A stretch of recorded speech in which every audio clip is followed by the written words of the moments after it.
Get that off and just give it to me afterwards. It's a button on the side. Send it back just to be closer.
Good evening and welcome. I'm Bob Shrum, the director of the Unruh Institute. Our conversation tonight is in partnership with the Annenberg Center for Communication, Leadership, and Policy and the Political Science Department. I have three quick announcements. Next Tuesday, February 20th, we'll have a political conversation with Joe Trippi, the pioneer of internet and social media in campaigns, the strategist for Doug Jones in his upset Senate win in Alabama, and that'll be at Tommy's Place. At Tommy's Place on March 6th, I'll be joined by Anthony Scaramucci. I think you all know who he is. Tonight's event is being broadcast on Facebook Live, and I'm delighted to have this conversation with Gray Davis, who's the 37th governor of California, elected in 1998 with 58% of the vote. He previously served as lieutenant governor and state controller. In the 1970s, when I first knew him, he was chief of staff to Jerry Brown in his first incarnation as governor. As governor, he made major education reforms, including an academic performance index to increase accountability in schools, and it's something that I think people here will appreciate, expanding access to higher education with a record number of scholarships and college loans. He also expanded state health insurance so that it reached an additional 1 million children and was the first governor in the nation to authorize stem cell research. He graduated from Stanford, no booing, and then Columbia Law School, and was awarded the Bronze Star during the Vietnam War. There's no one more steeped in California politics and policy, and tonight we're going to explore both that and the national scene. Thanks for being here.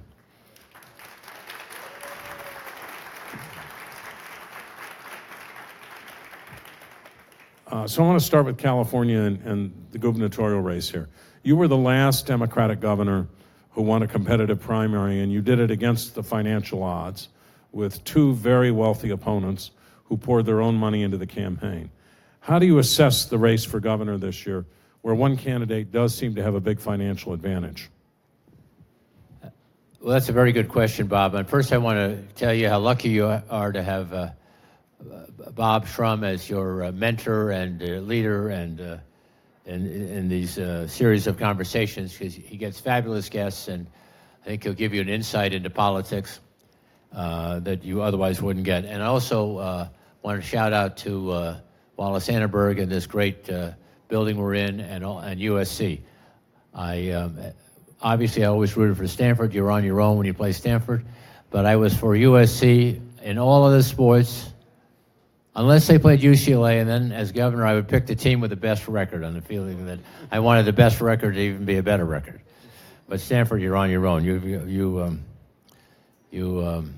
beat us the last 2 years at football, so we'll see what happens next year.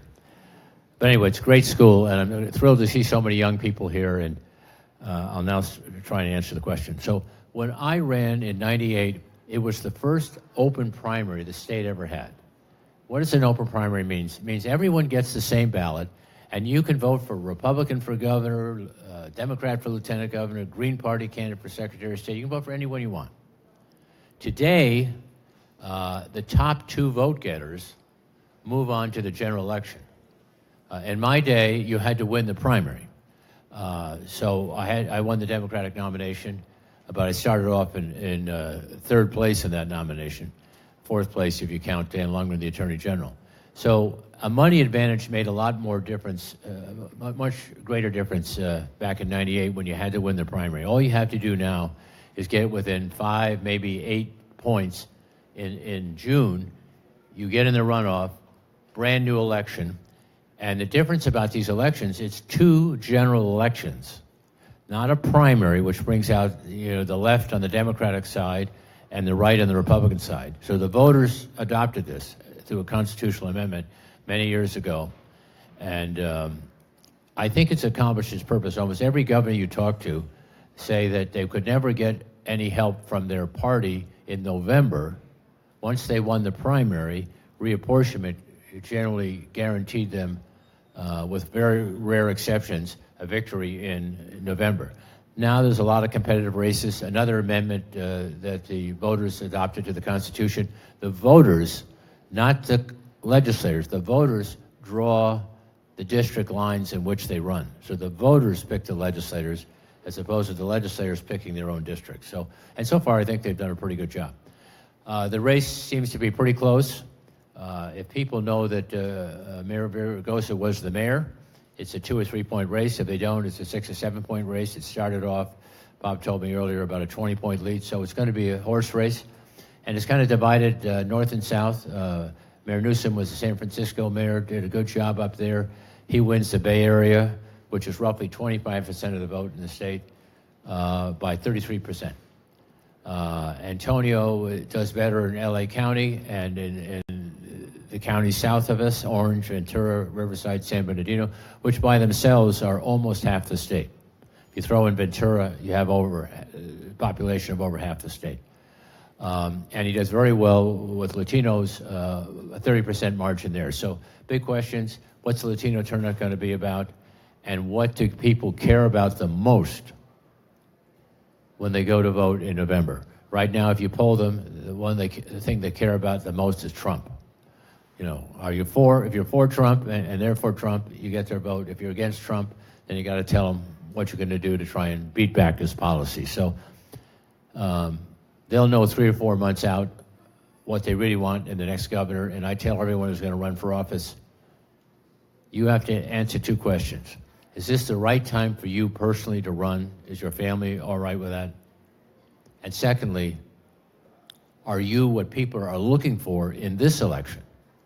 And they may not know exactly what they're looking for until about 3 months out, but you better be it, or you're not going to win.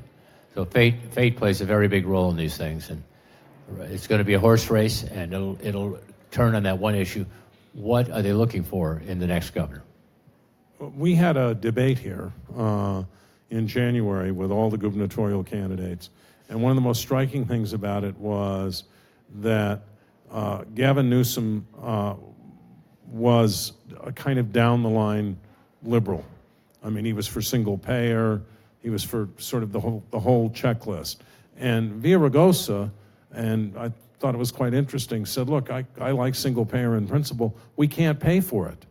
And the first thing we got to do is save Obamacare, save Medi-Cal, talk about what we're going to do maybe for Medicare for all at some point, but single payers years down the road. Do issues like that matter in a campaign like this? Healthcare matters enormously. You saw how hard a time that Trump and the Republicans had repealing Obamacare, because Obamacare really does 3 things. It guaranteed that all private insurance cover various benefits, protect you against pre-existing conditions and a variety of other benefits. It expanded the number of people who could afford insurance through subsidies, and it expanded Medicare. Expanded Medicare by about 30% in the state of California, less so in other states, but at least 10% in every state. So trying to take that away from people, which is what all the various Republican versions of repealing Obamacare did, was taking away health care that people had. And even if you're a Republican governor, you were putting a phone call into the president saying, do that. I'll have to pay the price for you doing that. And I don't want you kicking people off Medicaid. They've just got on Medicaid.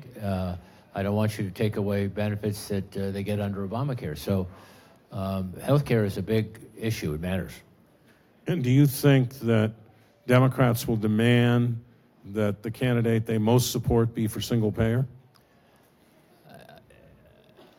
I think a number of people, the nurses, are leading this charge. I had a very good relationship with the nurses. I passed the nursing staffing ratios and a whole bunch of progressive legislation when I was governor. But, you know, I also understand the governor has to balance the books. And the entire state revenue generated through the income, sales, and property tax is $175 million. $175 billion. Everybody estimates the cost of single payer is over $400 billion. Just in California. Just in California. And that doesn't account for the effect of Prop 98, which gives 42% of every dollar to the schools. So it's really $600 billion to get $400 billion, which is 2.5 times the amount of revenue that the state pays. So that's a big conversation that people will have. Yeah. Everybody, I mean, I think Medicare is a more reasonable approach. Everybody qualifying for Medicare, the expenses are far less significant than a state trying to have essentially a national health care program in California. But there'll be people who want it, and they think it's just a matter of political will. Well, in a sense it is, but you're going to be going back to the taxpayer and asking them to pay at least double what they do now in taxes. We're going to get to that in a minute, and actually I want to get into the character of the state some. The California electorate is socially liberal, and you and I were talking about this upstairs. But despite the income tax increases that were passed in 2012 and renewed in 2016, more often than not, voters here can be fiercely resistant to higher taxes. This November, we're almost certainly going to have a measure on the ballot to repeal the gas tax for infrastructure investment. Our poll showed that it was leading 54 to 46. Do you think the gas tax was a good idea, the gas tax increase? And can the case be sold to voters in November? So let me start with a little story. So everything we do in Sacramento is literally done to make your lives better and to give you more opportunities or more benefits. And the governor gets all this legislation, and you have to sign it or veto it.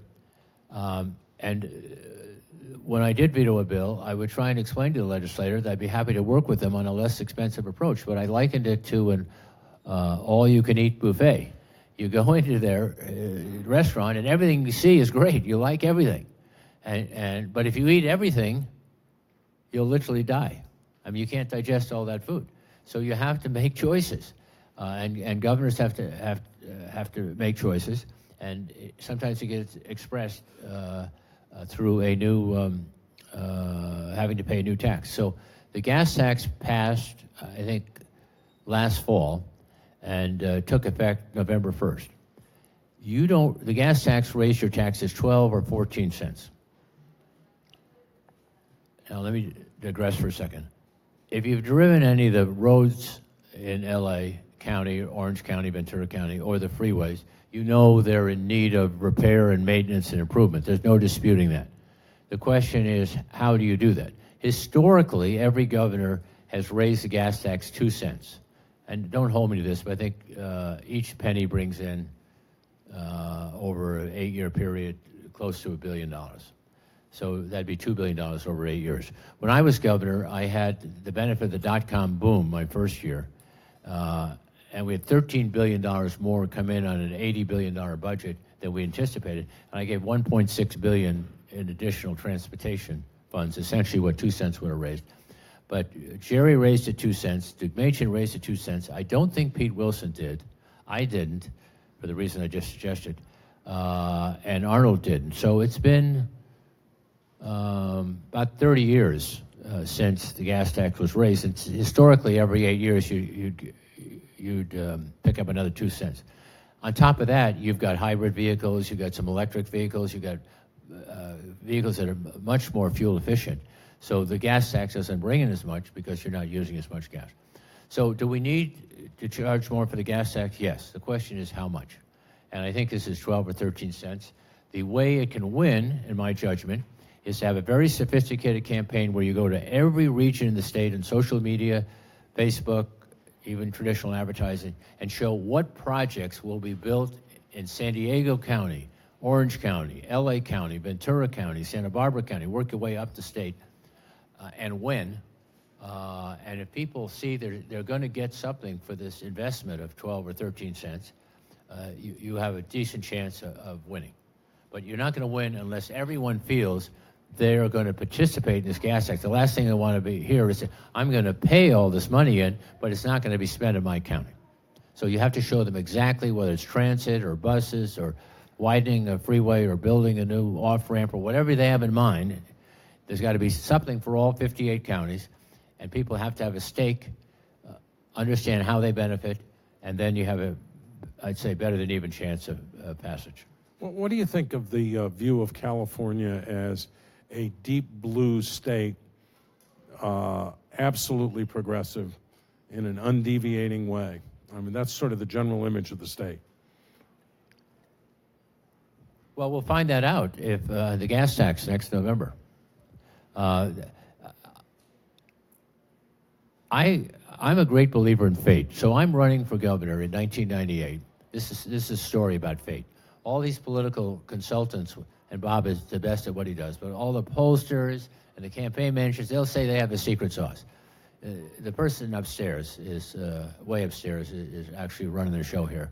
So I'm running, and I am running against two pretty wealthy candidates. This guy, Al Checkey, who was chairman of Northwest Airlines, he spent $44 million. Now, that may not sound like a lot, but that was back in '98.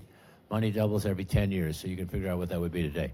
And Jane Harmon, who was a very good congressperson. We didn't criticize each other. Our politics were almost identical. She spent $7 million. After what I'm about to tell you happened, I was able to spend $9 million, and I won because I'd been lieutenant governor. People didn't know I was running, and once they learned I was running, I had some built-in goodwill. So Jane Harmon criticizes Al Checkey in the newspaper way back in February of the election year.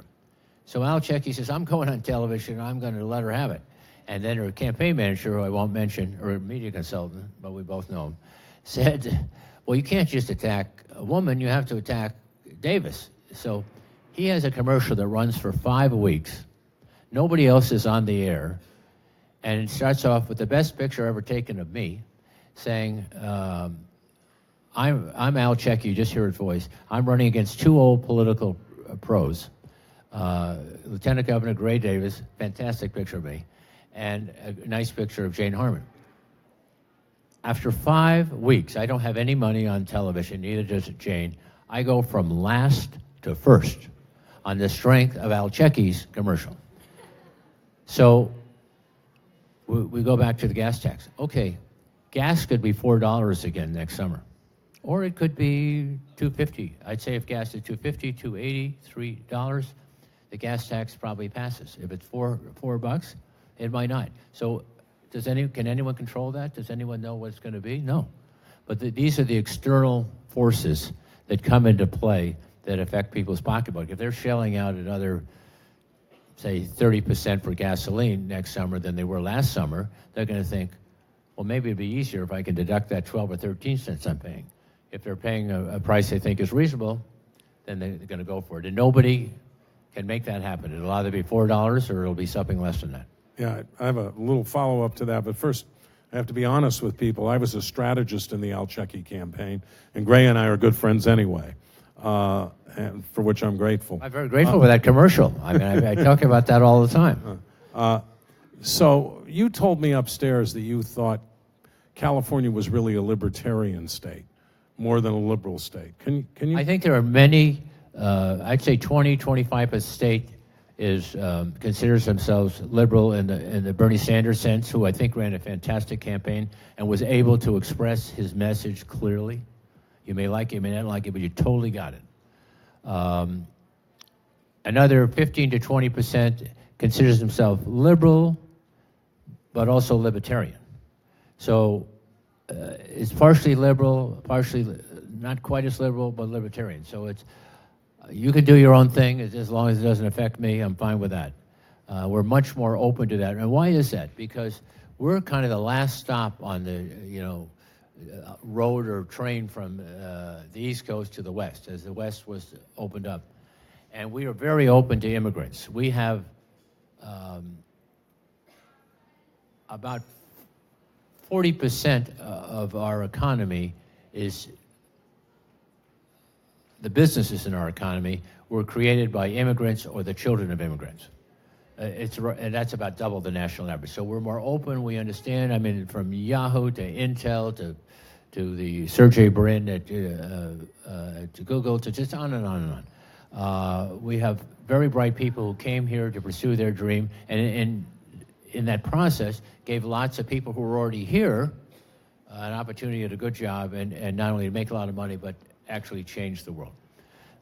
So that may be part of the reasons why we are very open to immigration, as long as people do their part and contribute to our society, and libertarian. And might even be open to a Republican governor who was socially liberal and fiscally conservative. Yeah, and obviously we're talking about Arnold Schwarzenegger, and we agreed on more things than we disagreed.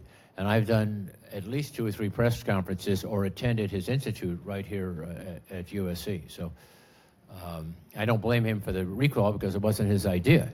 You say, well, he took advantage of it. Well, there was like 144 people on the ballot. Everyone you could think of took advantage of it. So, yeah. But his politics were very, very close to mine. So I want to go back to the infrastructure question for a moment, because I saw a wonderful documentary about Pat Brown, the father of Jerry Brown, the governor who I think transformed California in fundamental ways from 1958 to 1966.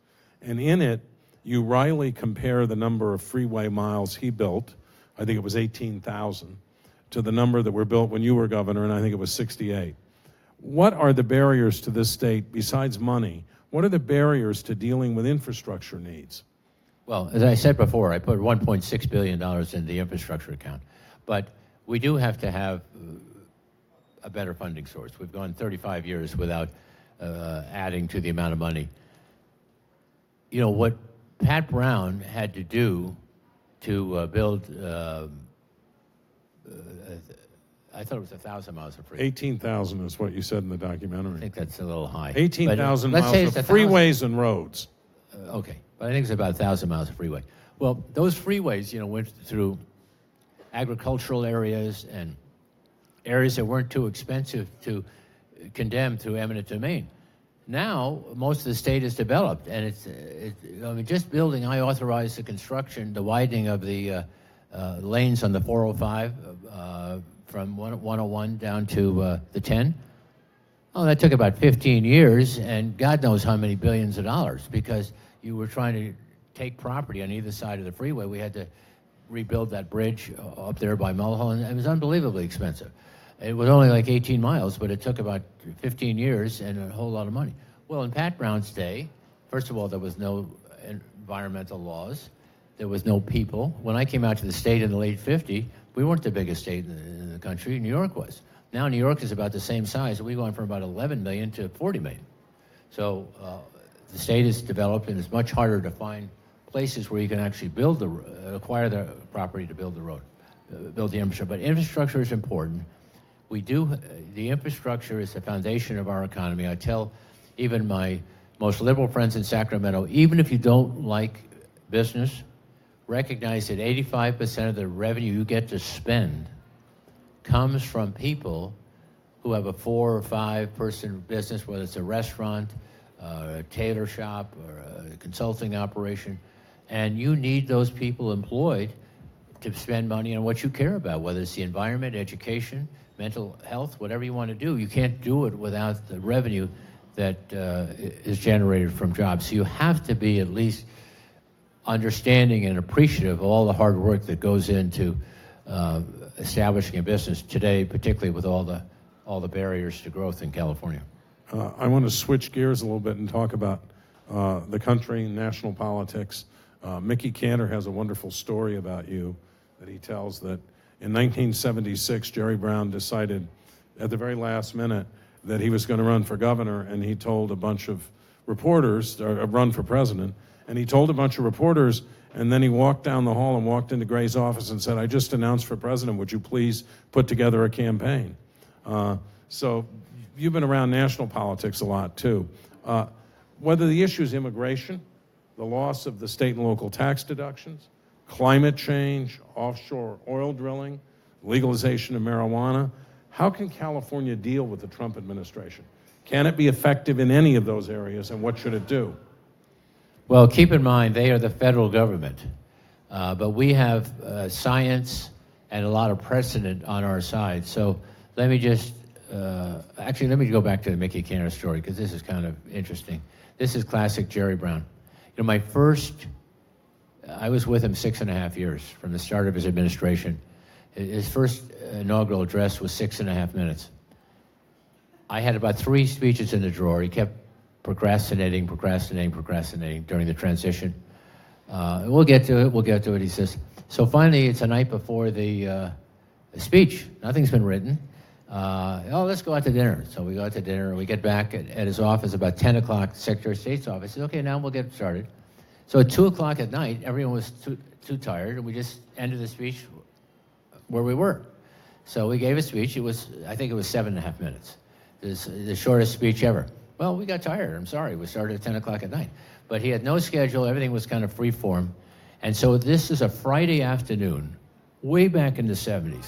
No internet, no email, no cell phones, nothing.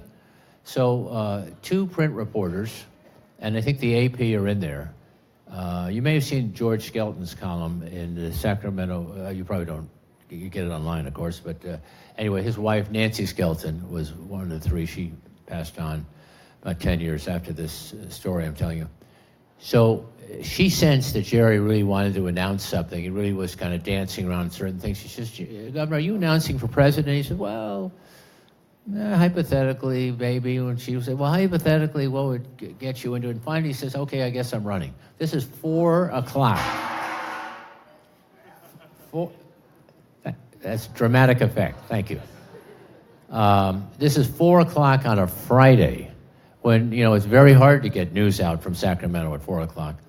And I actually was sitting in on that meeting, and he turns to me afterwards. He says, well, I guess we'll have to organize a campaign. And I said, well, then I'm going to call Mickey Cantor. So I called him on Saturday, and I said, are you sitting down? I said, you may have seen Jerry Brown announce for president, and we need you to stop what you're doing, go to New Hampshire, and organize the campaign. Actually, New Hampshire passed. Go to Maryland. By the way, this is like not only on a Friday afternoon, but I think this was in March of an election year for president. So about 25 or 30% of the elections have already occurred. And had he announced about 2 weeks earlier, he might very well have won. Because by that time, Carter had beaten most of the other candidates, so it was basically down to him and Carter. So he won in Maryland, he won in Oregon, he won in California, he won in Nevada. He ran as uncommitted along with Hubert Humphrey in New Jersey. He won 6. You can argue he won 6 out of 6. He definitely didn't lose a race, and it was a pretty remarkable campaign. So poor Mickey has never forgiven me. He had to leave his law practice and go back there and do that. But so it was just Yeah, what do we do about Trump? Okay, about Trump on all these issues, from immigration to the state and local tax deductions, drilling off the coast, legalization of marijuana, which concerns no one here. So I'm going to. The reality is that if he could serve 8 years, he could get a lot of his agenda adopted, because he will appoint a lot of judges, and that will make a big difference. On climate change in particular, there's so much science already built into judicial decisions, rulings by the EPA. I do not believe he can roll back the clock on that. And the kind of key card we have on that, by the way, I just can't believe how young everybody is, so you're not going to remember this, but way back in my day, the air used to be orange. And when they passed the Clean Air in Congress in 70 or sometime in the 70s, they gave California an exception because the pollution was so bad that they gave it the power to go beyond the Clean Air Act to clean up the environment. And we're still way out of compliance in LA County, even though it's infinitely better than it ever was. It's still not as good as the National Clean Act requires. So that allows us to take kind of extreme measures, which I think will be the foundation on which the state argues you can't make us reduce our efforts to reduce global greenhouse gases. I was the first governor in America to pass a bill reducing greenhouse gases, affects the transportation industry. It was litigated by Detroit for 7 years. I was out of office by that. Arnold was the governor, he did a great job defending it. Jerry was Attorney General, did a great job. And that's 60% of all the carbon that's emitted in California comes from cars and trucks.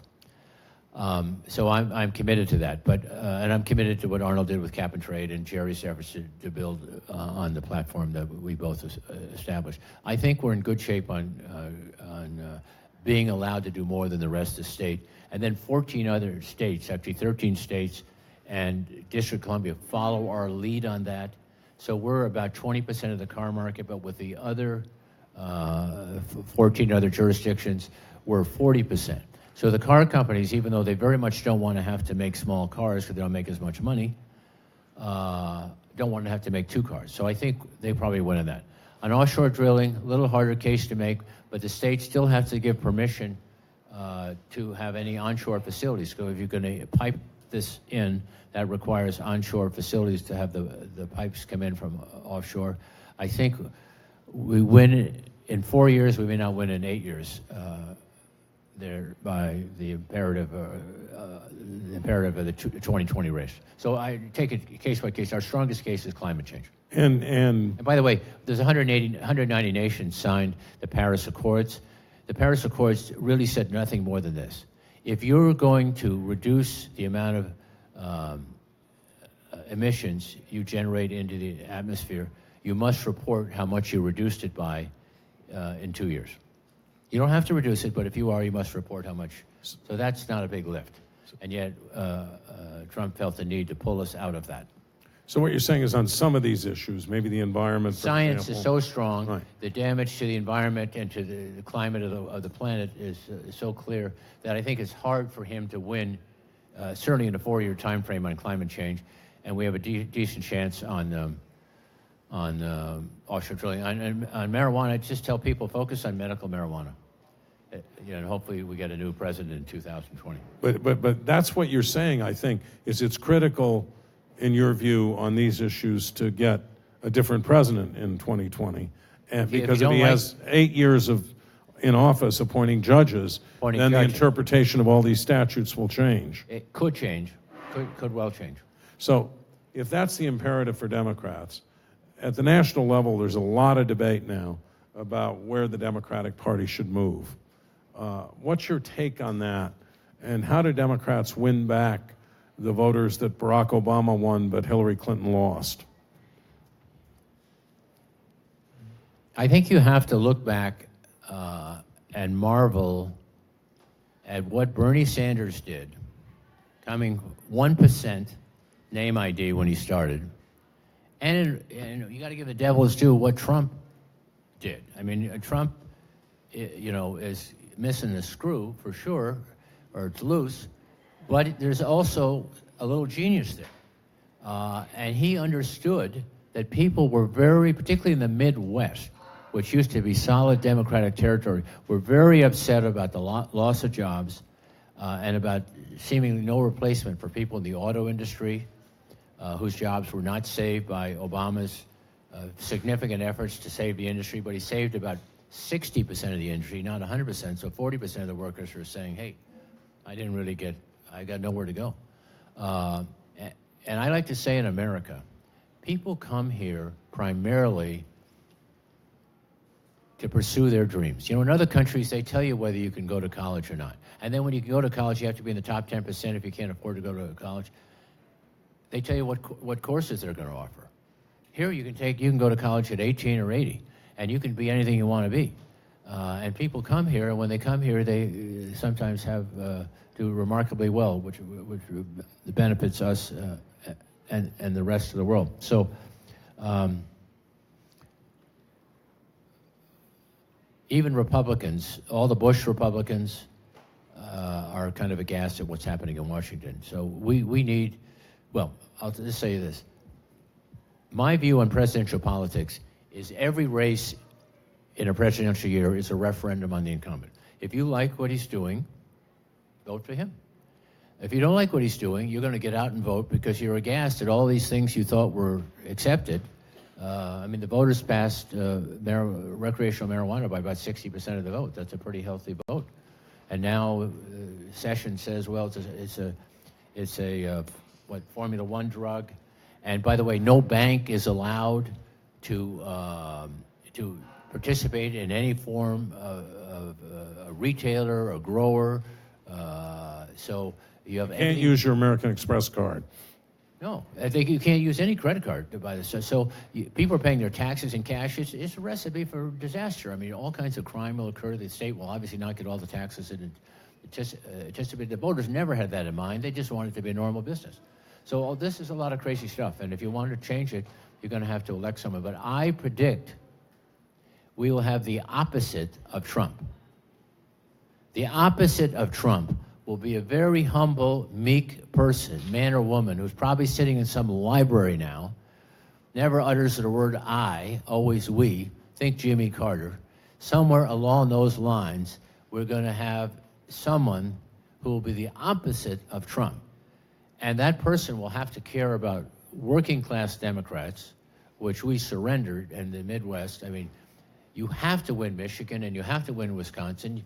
We barely won Minnesota, and we lost Pennsylvania. I mean, everyone who's ever been elected Democrat president won those 3 states. You don't have to win Florida, you don't have to win North Carolina, but you do have to win Michigan, Wisconsin, Minnesota, and Pennsylvania. And then you need one of a couple small states, Nevada or New Hampshire, which is largely true. And finally, the candidate has to be inspirational. 3 of our great Democratic presidents, you're too young to remember him, but John F. Kennedy, who set us on a course to the moon, Bill Clinton and Barack Obama, got people on their feet, inspired them to be better people, better human beings, and to make the world a better place. Inspirational, but advocating for working class Democrats and focusing on the Midwest. That is the recipe to win. To spend all our money in North Carolina, which was like a moonshot, Obama, probably the best speaker the Democrats ever nominated for president, won it by a fraction of 1%. Florida is not a moonshot, but a very tough order for Democrats. Just stick to our knitting. Midwest, the 2 coasts, pick up, a freebie in Nevada and New Hampshire, and you got a president, which will change everything. But has to be inspirational, has to understand working class Democrats need to be won back. We're all God's children. We all deserve a chance at the brass ring. That doesn't mean you're going to grab it, but you deserve a chance. And if automation, artificial intelligence, robots put you out of business, I used to tell Hillary, put Bill Clinton in charge of finding them a job. He will find a way, even if they're working at a job, they can find an even better job by getting an online degree, because many companies are advertising for work. That will inspire people and get folks who think they're forgotten to understand they're not forgotten. Is there an ideological divide in the Democratic Party? And there's an ideological divide in both parties. Yeah, but I'm thinking about the people who, and all you have to do is read your Twitter feed, and the Sanders people and the Clinton people are still arguing with each other. People are saying you got to be for single payer, or you're not a real Democrat. How do you react to all that? You got to be for single payer if you can structure it in a way that the people of California are willing to support it. But I mean nationally. I mean, there's a sort of litmus test that some people want to apply, and then there are people on the other side saying, no, we have to be more like the centrist Democrats of the 1990s. I myself think this is a false argument, but it's certainly raging. Again, I personally believe in Medicare for all. There ought to be a way in which people could participate in that program. Its administrative costs are 2%, has no advertising. Advertising and profit for most of these health plans are in the 30% range or higher. But maybe someone will come up with a better program. The whole idea, I'm basically a pragmatist. I want things to work. I want your life to get better.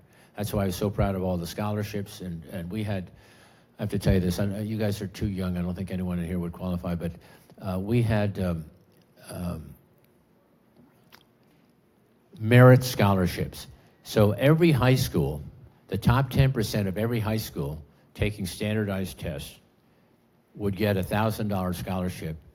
In math, you can take it 3 times. English, you can take it 3 times. That's $6,000 you can win. So whether you're in Watts or Westwood, you know, the Bay Area, Central Valley, every school in this state would have 10% of its class have a financial leg up to go to college.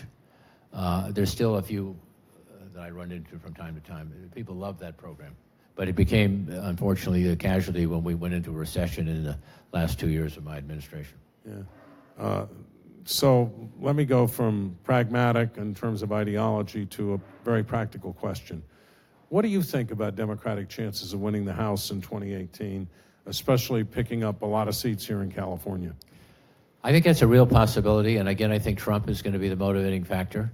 He's a gift that keeps on giving every day. I just love those Twitter feeds. Keep them coming.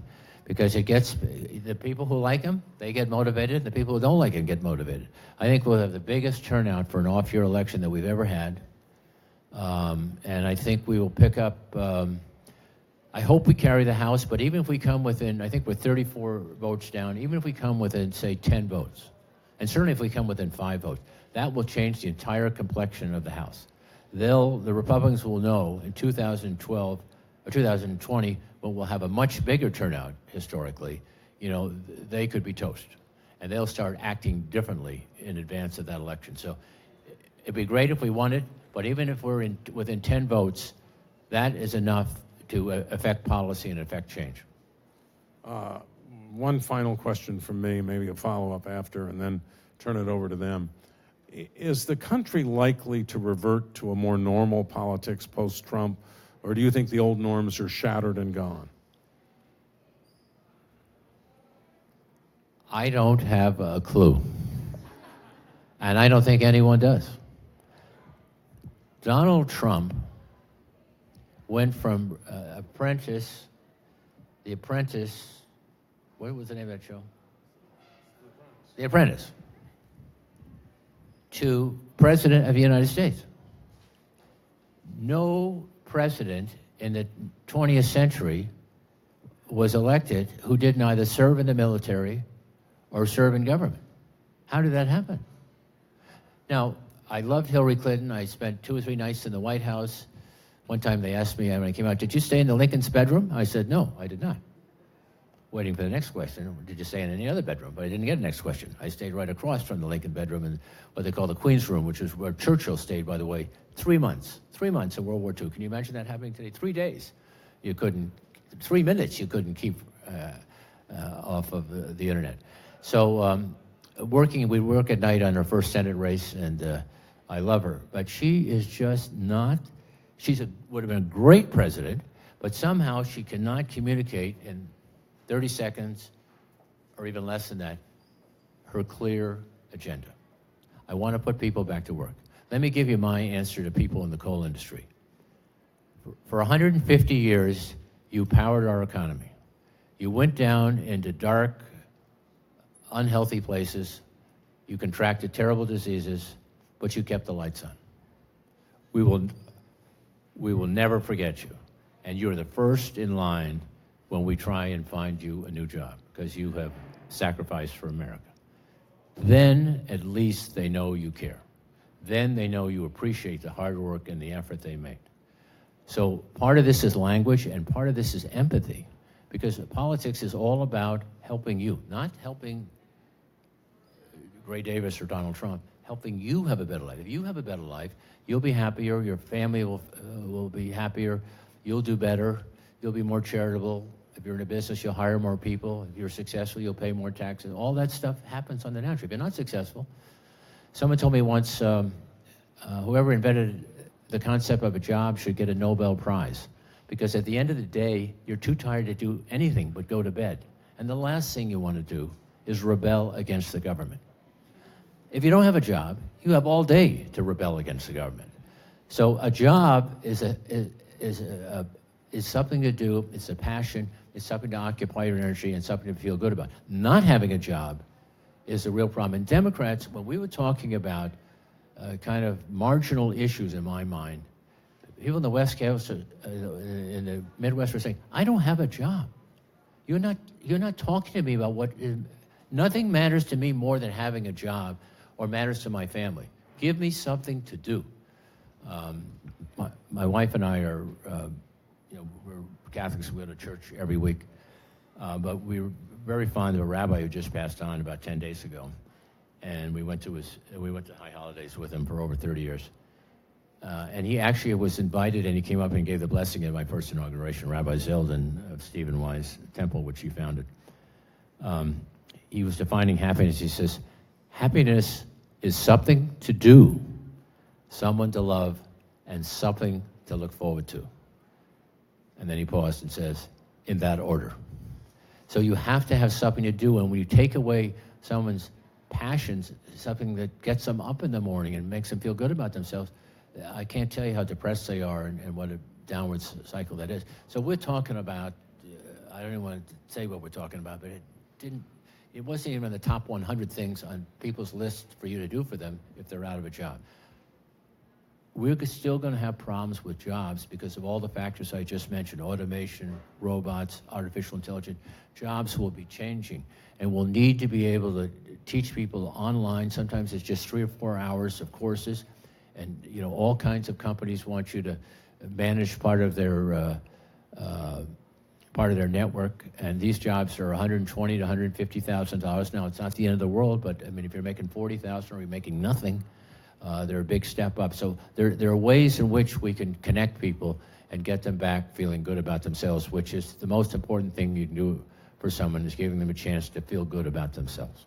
Yeah, well, I do one follow-up on that. It's really not a question, because I agree with you. I think the Clinton campaign spent all of its time attacking Trump's character.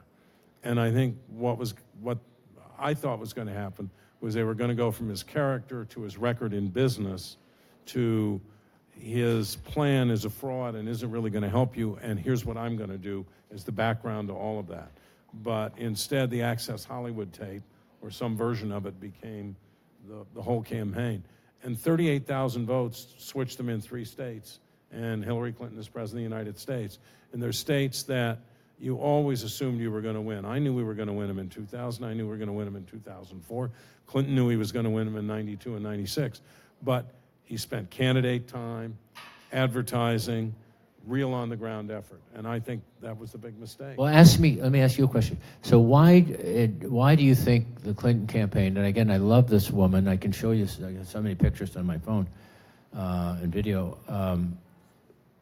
Why didn't she spend a day in Michigan or Wisconsin? They had a day... And no money on advertising. Yeah. They had a day planned in Wisconsin, and I think it was the day after the nightclub shooting in Orlando, Florida, but they never went back. They never put another day on.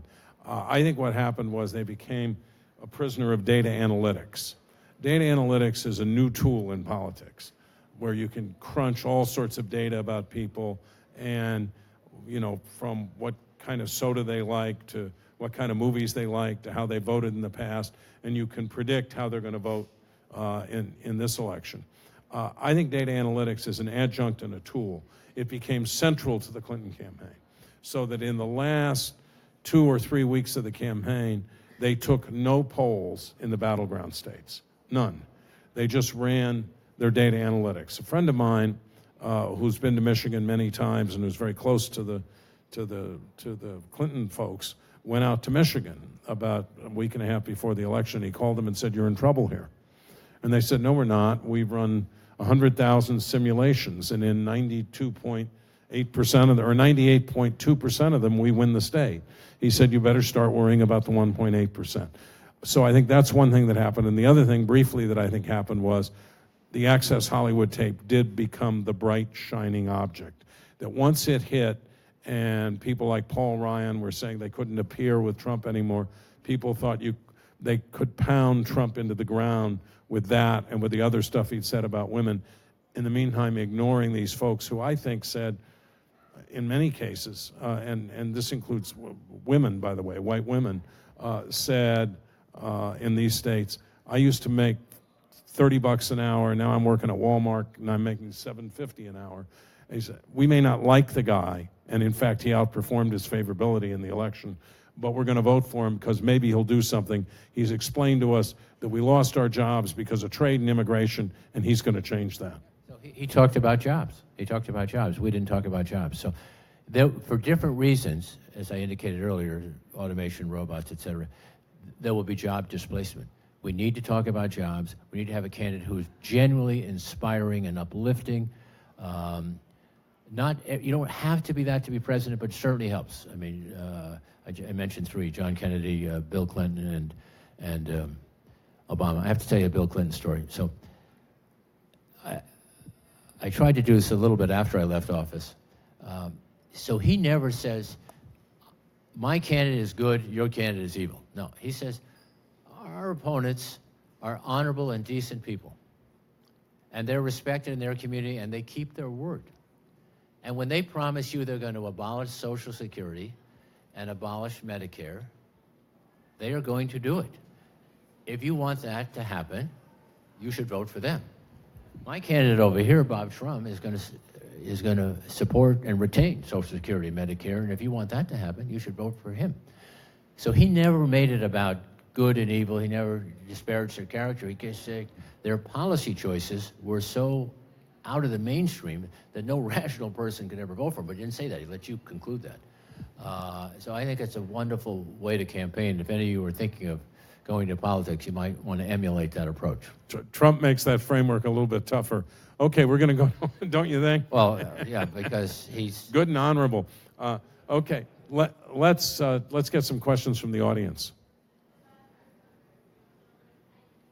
We're all quiet. Alexis is down here with my friend Rusty Reyes, who used to be the parks director. So Alexis, I know you're thinking about going to USC. So ask me a question on any subject you want. Give her the mic.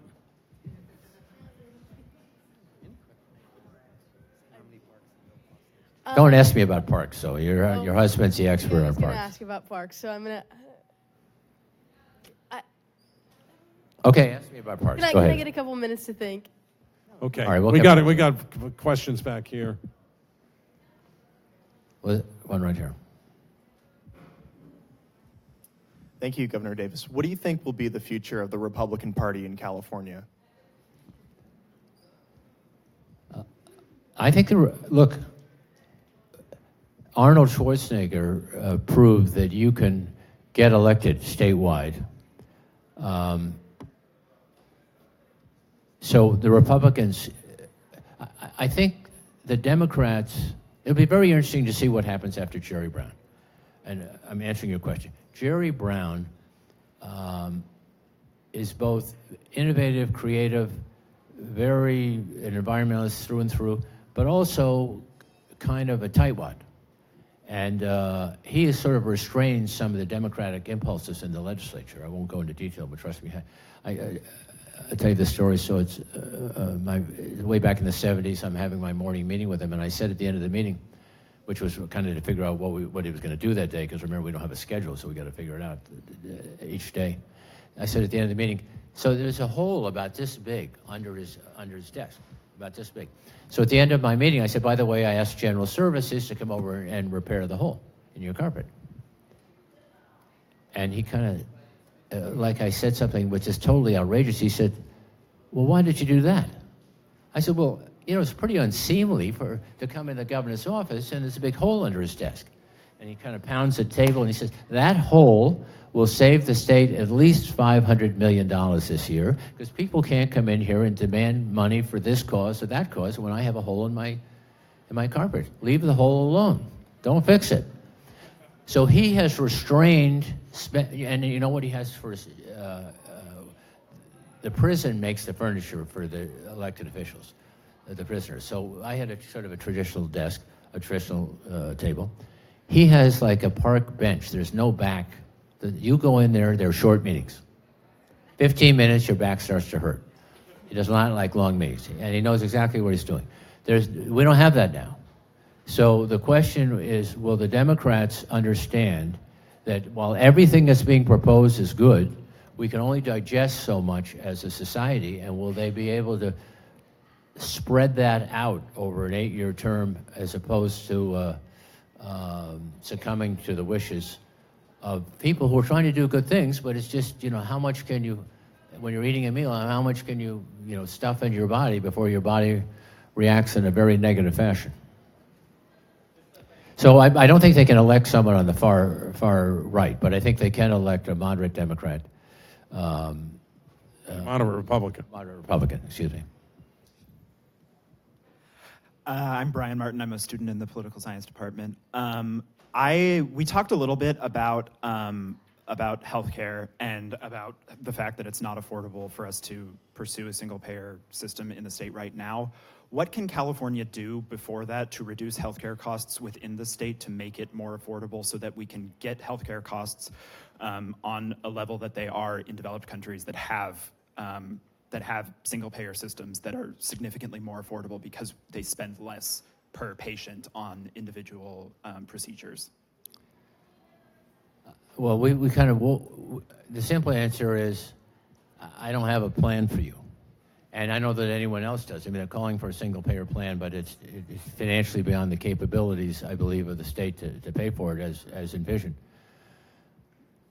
I do think what's really flawed in our healthcare model is we don't reward and insist upon prevention. And Obama, to his credit, did.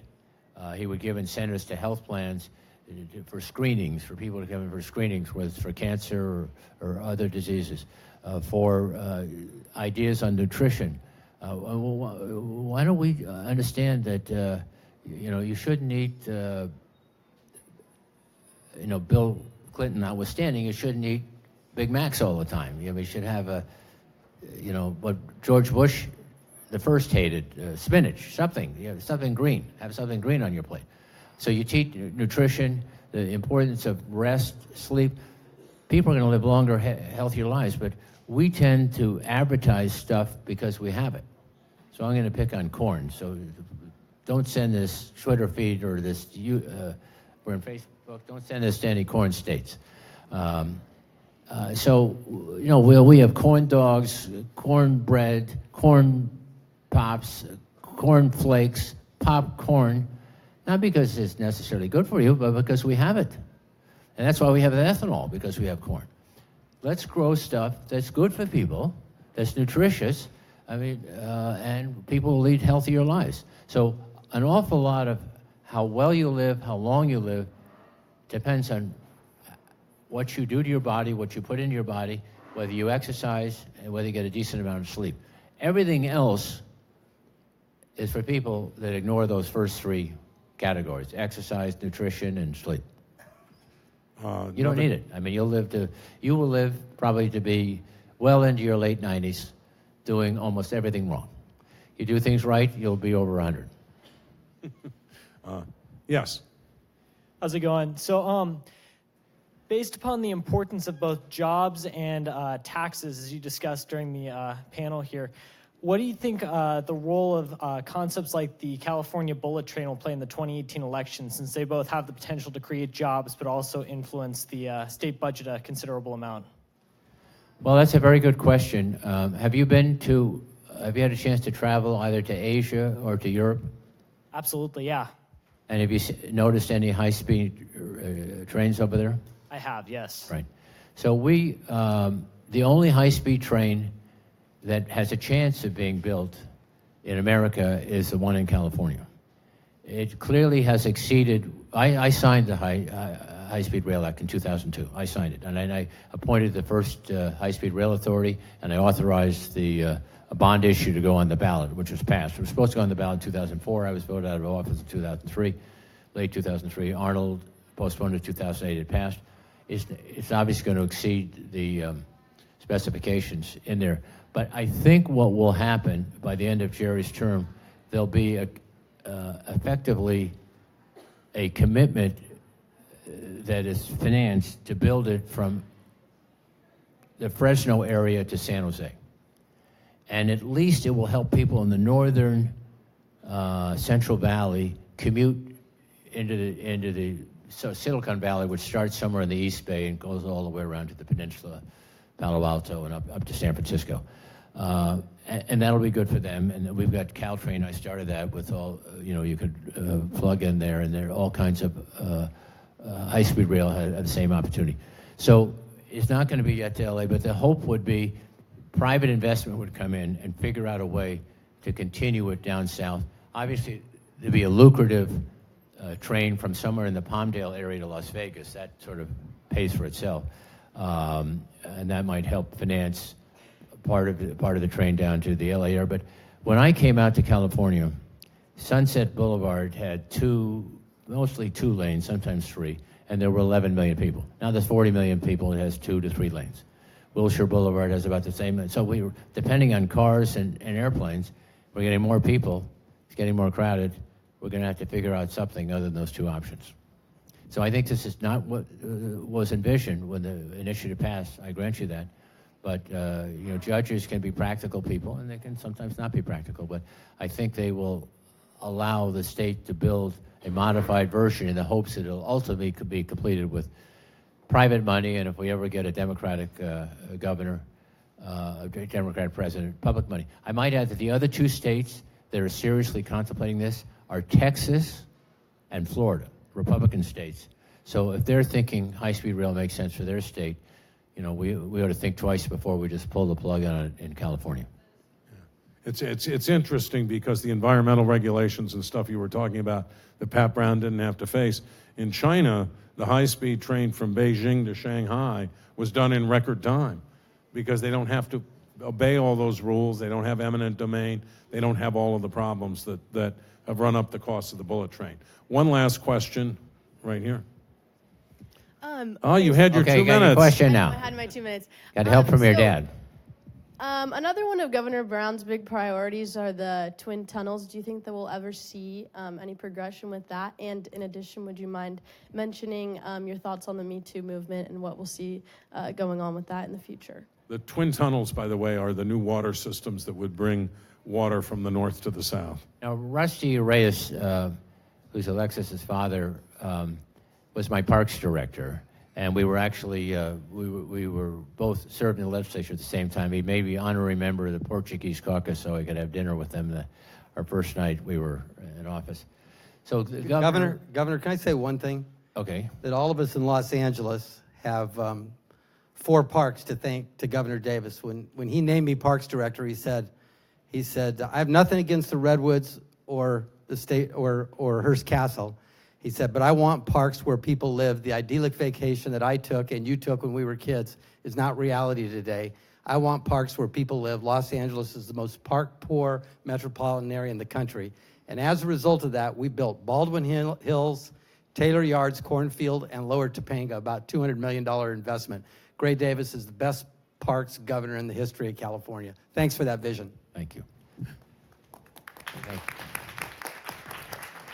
So, Alexis, I'm not a water expert, but if you live in LA, you probably are not either, because 80% of your water comes from somewhere else. And that's when we get 13 inches of rain. So far, we've had 1.5 inches of rain, and we're about 60 days away from the end of the rainy year. So about half of it comes from the Colorado River, which is also low this year, and about half of it comes from the Sierra, which I'm told there's not much snow up there either. So we're going to have to figure out some way to get water to the farmers. We're the largest agricultural economy in the country, and some way to support half the population that is from Ventura down to San Diego. And whether it's one tunnel or an idea that somebody hasn't come up with, we're going to have to find a way. And they say, well, why do you have to find a way? I said, well, I've worked this out with some of my Northern California friends. I said, they say, it rains on us. It's our water. And I said, okay, then we'll move up next to you. And they say, okay, you can have some of our water as long as you don't come up and move next to us. So that's already been settled. They don't want us to make Northern California more crowded. So we'll get some water, and whether it's one tunnel or some other way, it just has to happen, because if you count the Central Valley, probably 70% of the state lives south of the point where water is transferred into the California Aqueduct, which is the state project, and the Central Valley project, which is the federal project, and two sources of water that run up and down the state from north to south. Unfortunately, it rains in the north and it doesn't rain where most of the people are. So I think the one tunnel will make it, or else the next governor is going to have to figure out a way to get water to the south. Anyway, I just want to thank you so much. You're very patient, and whether you're Republican or Democrat, doesn't matter to me. As long as you have a good heart, you try and leave people better off. So if you're going to run for office, just remember it's all about them, trying to find a way to make people's lives better because of your hard work in politics. And thank you for attending this course.